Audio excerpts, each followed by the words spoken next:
Hi, this is a quick overview of using the university's journal databases to look for literature. We start on the home page of the university, scroll down to the bottom for the quick link to the library, and then on the library page scroll down a bit under access to database by title, and that will then take us to a list of the titles. We're going to look at one called EBSCO, which starts with an E, EBSCO, which is contains 50 different databases, so it does a broad search and pulls up a wide range of articles normally.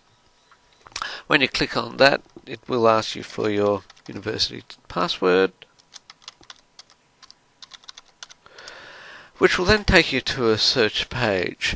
Now, while it's loading, there are a number of other databases you could use. Proquest is quite a good one, which is another really broad one, which has journals from a wide range of disciplines.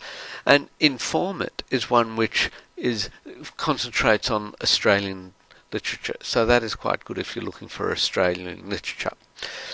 You'll find they're all slightly different, but we'll start with this home page, a search page, which has a lot of the features that you find in a search engine like Google. So you can use quotation marks to limit the terms to an exact frame. For a phrase, you can use wildcards.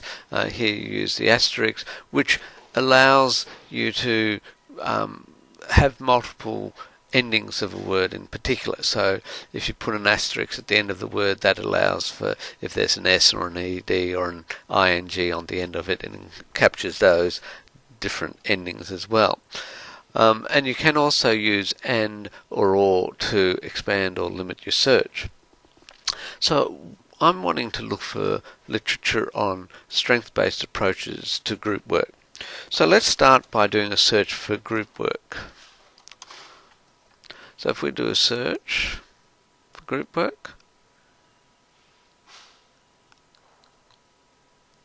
it's come up with 3,954 articles, which is more than I want to look for. So let's combine that with strength-based approaches. Now, there's a number of terms that can be used. So there could be strength-based approaches, it could be strength-based practice, or it could be strength perspective. So we're going to do a search which allows for any of those three articles. I'm going to use quotation marks because I want to limit it to that exact phrase. If I don't use a quotation mark, if it has strength and based and approach anywhere in the article, it will be included. I don't want that many. I'm also going to use or because I'm wanting articles which have strength-based approach, or I want strength-based practice.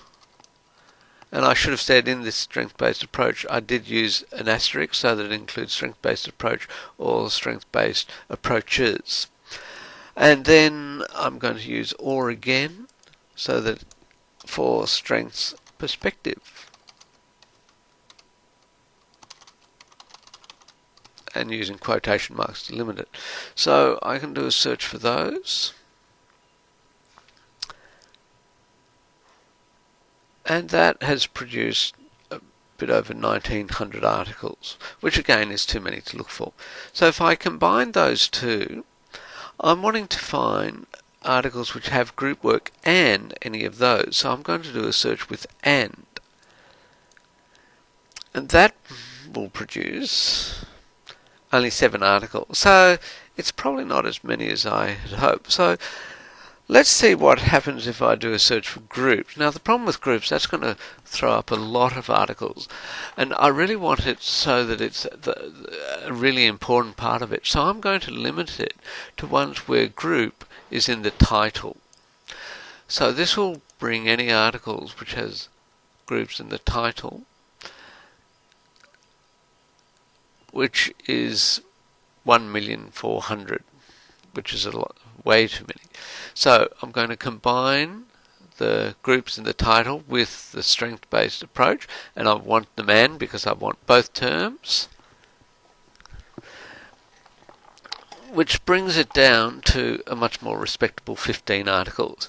And now I want to get any of the articles which are in the one which combines strength-based approaches, etc., with group work, and this one that I've just done. So I can do this, and this time I'm going to do or, because I want articles which is in one or the other, so I don't mind which.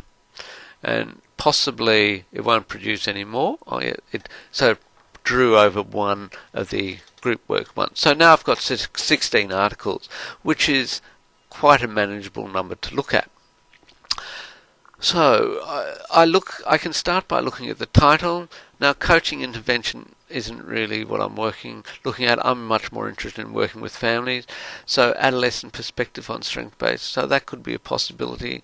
The power of group work with kids, practitioner reflects. That looks quite interesting. So if I click this little folder button with the plus, it will add it to a folder that I can then look at them. So I can continue looking down. So this one looks interesting, the strength-based approach in feminist group theory, and 3 case studies, and just looking down a few others.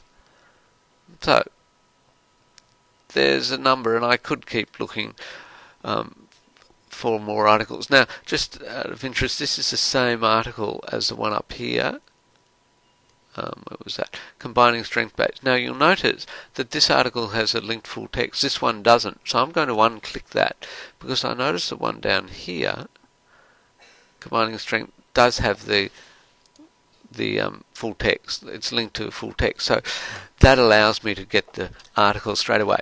If I find a good article which doesn't have a full text, if I take note of the journal that it's in and then do a search in the university library catalogue in the NewCat, I can then find which databases have full text articles for that journal, and I can often find it. So it often is worth marking articles even if there isn't a full text. Now if I scroll up again, I've saved some of those articles to a folder, and that takes me to a folder view which will list those articles. So at the moment I've only saved 3 articles. And now I can look at them in more detail. So I can click on this, click on the title there, and that gives me the abstract. So then I can have a look through the abstract and see, is that really relevant? Now, it is relevant. So I can go to the linked full text, which will take me to the full text for the article, and I can download. Normally, you can download a PDF version of the article. It can take a little while. So it is here. So there's the abstract again, but if I click the PDF, I want to download it as a PDF. I'll then have the full article, and I can read it at my leisure. So there's the article. So I could now download it and save it onto my computer. But if we go back to the folder list, so there's 3 articles, so I want to go back to the folder list. So I've clicked folder list, and there are the articles.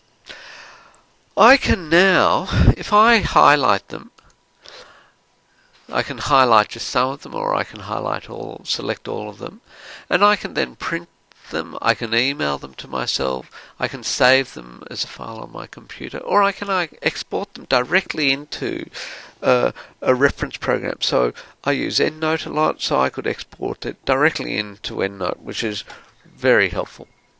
The other thing I can do is save these into a folder for me to come back to later. So to do that, I need to have an EBSCO account, which is free and quite safe to use. So if I sign into my EBSCO host, it asks my username, which is I've created an account. If you haven't done it before, you create a new account here, and I've had no problems doing that. So I've used my university username, and then a slightly different password. Just for security, I don't use the same one. And I will log in.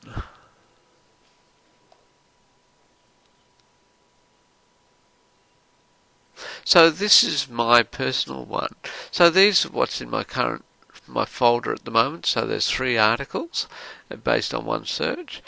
But there's some other folders here where I've saved articles I've used when looking for other material.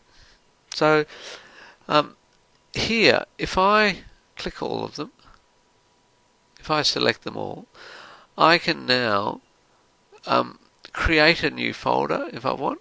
So I'll create a folder called Groups, Group Work. I could call it something else.